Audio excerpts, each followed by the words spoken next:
everybody, welcome to another RodzSquad Retro Reviews. Today, I'm on this Pac-Man kick and Namco kick all this time, and I'm just like into Namco, man. It brings so many memories. Pac-Man, Miss Pac-Man, Galaga, Galaxian, those games right there, just tip of the iceberg, but some of the most better known ones. But today we're going to talk about the N64 version of the Namco Museum. As you can see, this is the selection: Pac-Man, Miss Pac-Man, Galaga, Galaxian, pole position, Dig Dug. Pretty cool. I think there's some codes into this because I saw some, I think I saw a Tower of Draga in there somewhere when I tried to pick one of them. But right now, we're going to see what the Pac-Man looks like. As you can see, it's actually really, really nice. I like the beat. You can hear the beat in the background to the title screen. But yeah, man, just love Pac-Man. I just want to talk a little bit about Pac-Man and Namco as a whole. Namco Museum has been around for quite some time. This game right here was released in, I believe, in 1998. Again for the N64. Now there have been quite a few Namco museums for the different systems that we have out there. Actually, the most recent one that just picked up, downloaded the Namco Museum for the Nintendo Switch, which is pretty awesome. I haven't gotten into the Nintendo Switch as of yet. The wifey has. I bought it for her as a gift earlier this year, and I bought one for the babe, my daughter. Just want to talk again about Namco, man. I just love this company. The games are synonymous with a lot of my memories from back then, and being in the arcade and putting those quarters in and trying to get that high score. So there you saw what Pac-Man looked like. Now we're going to see what the Misses looks like. To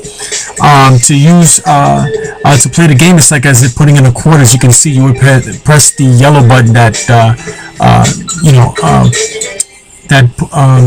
directional pad to the directional button. I'm sorry, the yellow directional button that goes to the right. As you can see, the graphics are awesome, man. I'm really, really impressed by this. But then again, the Nintendo 64 at the time was pretty good, but it's holding up very well. It held up very well. As you can see, the board itself shows pretty much what you would see on the system. Actually, I didn't do too good right there, but we just did Pac-Man. Now we did Miss Pac-Man. I think I'm going to go down to Galaga. Let's see what Galaga. One of my favorites, actually. I know this and Galaxian are awesome, and I think this is actually a continuation of Galaxian, but I actually like Galaga a lot better. Much bigger fan of Galaxian than I am of Galaga. I'm sorry, of Galaxian. But again, I can see myself back in the days just wasting all my quarters and a couple of lunches I didn't have because I was playing these games in the arcade. Early 80s, man. Early 80s. I am a product of the early 80s, actually the 70s, but the early 80s is when I spent a lot of my time in the arcades. And it's a shame, man, you don't have arcades like we had when we were younger, man. I mean, nowadays everyone can just be online and meet people and play online, and I guess it's okay, you know. It's like having a pen pal across the seas to the other side, and it's fun, I guess, that you can go ahead and meet them and I guess play with them. But something about being in the arcade, man, and just meeting somebody there and just putting a quarter and playing a two-player game and trying to top each other, it's just awesome. So right now we're looking at Galaxian. Another really, really fun game, but to me it's a little slow. I'm a bigger fan of Galaga, but I did play this. This is actually, to me, it's a lot like Space Invaders, to be honest. But it's a lot more action-packed because they actually come at you. In the Space Invaders are pretty, they're methodical. They come down little by little, but as games got better graphics, better sounds, obviously it's going to move up. But yeah, Galaxian, it's fun. It's a fun game, and a lot of people are big fans of this. Again, I'm a bigger fan of Galaga, but Namco Museum, man. And I love that N64 too. I'm a big fan of the N64. I haven't been playing it in some time, but being that I'm going ahead and spending so much time, playing a lot of the old games, I'm looking through the collection to see how many museums or how many throwbacks I have out there. And obviously, I ran into this one on the N64.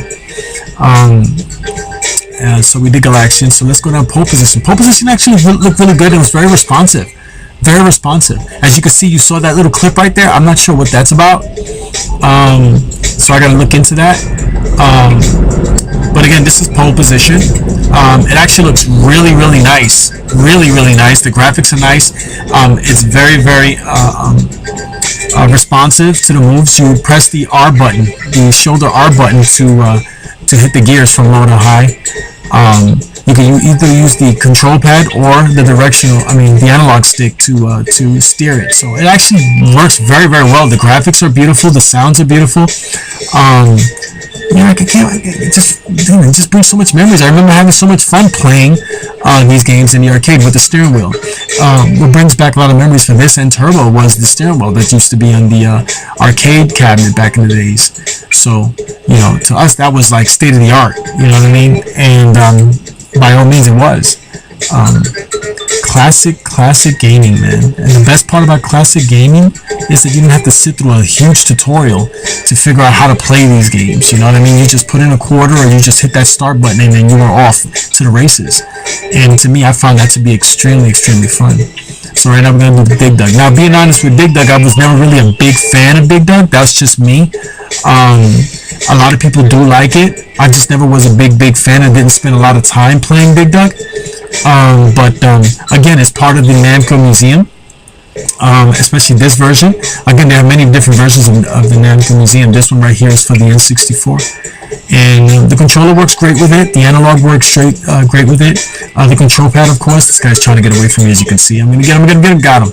Okay, try to get away. But again, just a lot of fun, a lot of memories. That's what's so great about these old collections. They bring back so many memories. Really, really big fun. As you can see, again, Dig Dug, Pole Position, Galaxian, Galaga, Miss Pac-Man, and Pac-Man, of course.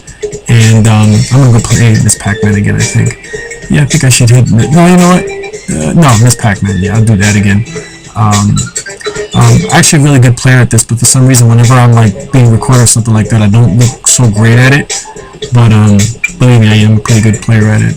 I think my highest score was about, in the arcade now I'm talking, in the arcade back then, my highest score I must have hit about 80,000 points, something like that. But that's not to say that I didn't spend a lot of time, spend a lot of money in the arcades playing it and trying to get those patterns that you would have to get through these things. But big fan. Namco Museum. Hope you guys enjoyed the video and keep it retro.